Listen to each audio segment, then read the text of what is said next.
My childhood was filled with both love and fear. My mother, a woman of great intellect and faith, instilled in me a belief in God and the universe's benevolence. She taught me to pray, to trust in a higher power. This brought comfort, a sense of protection against a world that often felt overwhelming. Anxiety, however, cast a long shadow. Panic attacks would grip me, leaving me gasping for air, lost in a whirlwind of terror.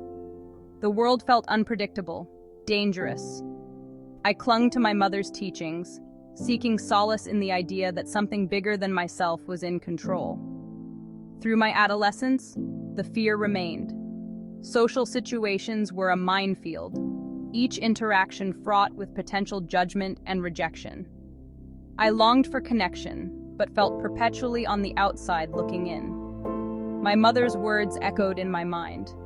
God has a plan, she would say. The universe will provide.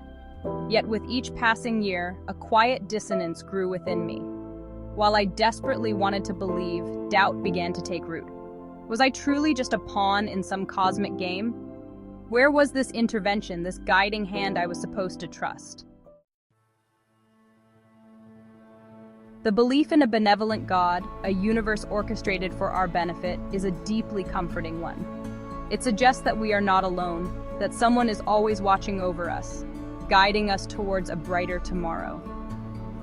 This belief system offers solace in times of suffering, hope in the face of despair. It promises that even in the darkest of nights, a guiding light will illuminate our path. However, this comforting narrative can also be misleading. It can foster a sense of dependency, a belief that we are not fully responsible for our own lives.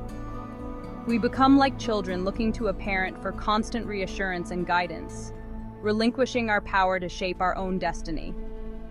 This reliance on external forces can prevent us from developing the self-reliance and resilience necessary to navigate life's inevitable challenges. We become passive observers in our own lives, waiting for God or the universe to intervene, instead of taking action and creating the change we desire. The danger of this passive approach is that it can keep us trapped in cycles of fear and self-doubt. We become prisoners of our own minds, convinced that we are powerless to change our circumstances. True freedom, however, lies in recognizing the power we possess within ourselves. The more I tried to force myself to believe, the louder the whispers of doubt became. My prayers felt like empty words launched into a void. The universe, once a source of comfort, seemed indifferent to my struggles. Was I praying wrong? Was my faith not strong enough? The guilt was suffocating. My mother, so devout, so certain in her faith, had instilled these beliefs with the purest of intentions. To question them felt like betraying her, like rejecting the very foundation of love and support she had built around me.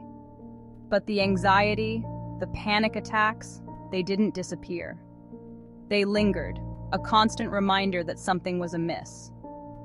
The external saviors I had been taught to rely on were failing to deliver on their implicit promise of peace. The realization was slow, painful, like prying myself free from something I had clung to for dear life. But with each painful insight, a new kind of strength began to emerge.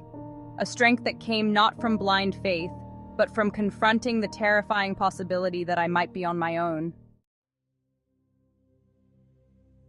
This is not to say that the universe is a cold, uncaring place, nor is it to denounce those who find solace and guidance in their faith. Spirituality, in its many forms, can be a powerful source of comfort and inspiration. However, it is crucial to recognize that true empowerment comes from within.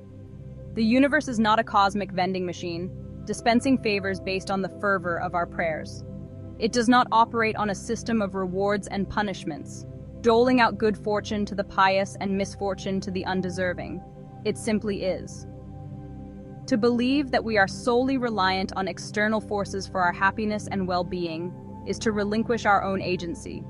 It is to deny the incredible power that resides within each and every one of us. The power to choose our thoughts, to shape our beliefs, to take ownership of our lives. This is not an easy path. It requires courage to face our fears, to confront the uncomfortable truths we may have been avoiding, but it is on this path of self-discovery that we truly begin to live.